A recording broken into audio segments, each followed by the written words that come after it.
Ben ritrovati all'ultima edizione del giorno del TG Flash di New Sicilia.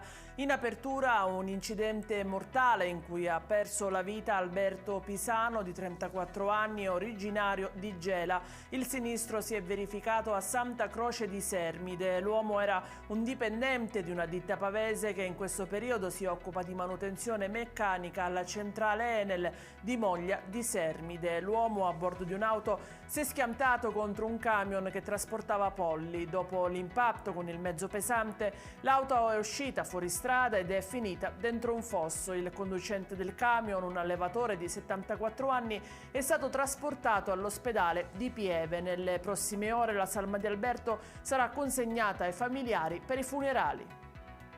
E sono circa 500 i migranti salvati in un'operazione di ricerca e soccorso di queste ore gestita dall'Italia. Il salvataggio è arrivato a largo della Sicilia, oltre 250 gli stranieri che starebbero sbarcando ad Augusta, in provincia di Siracusa. Altri 220 circa migranti, invece, di cui soprattutto donne e minori, saranno trasferiti a Pozzallo, in provincia di Ragusa.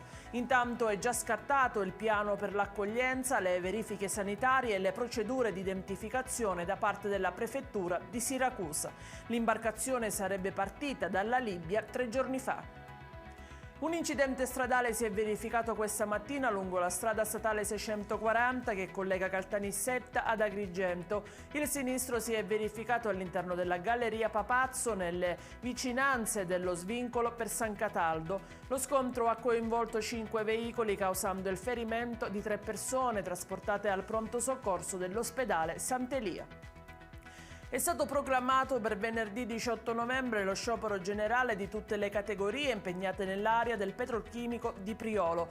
La gravissima crisi che investe l'intera area industriale siracusana, con la preoccupazione crescente per il blocco delle attività a seguito dell'annunciato embargo sul petrolio russo a partire dal prossimo 5 dicembre, rischia di mettere in ginocchio l'intero sistema economico del nostro territorio e pregiudicarne le prospettive future, scrivono i segretari generali di CGIL, CISL e UIL.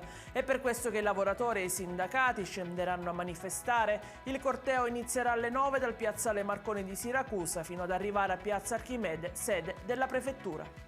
È tutto per questa edizione. Dalla redazione di New Sicilia l'augurio di una buona serata.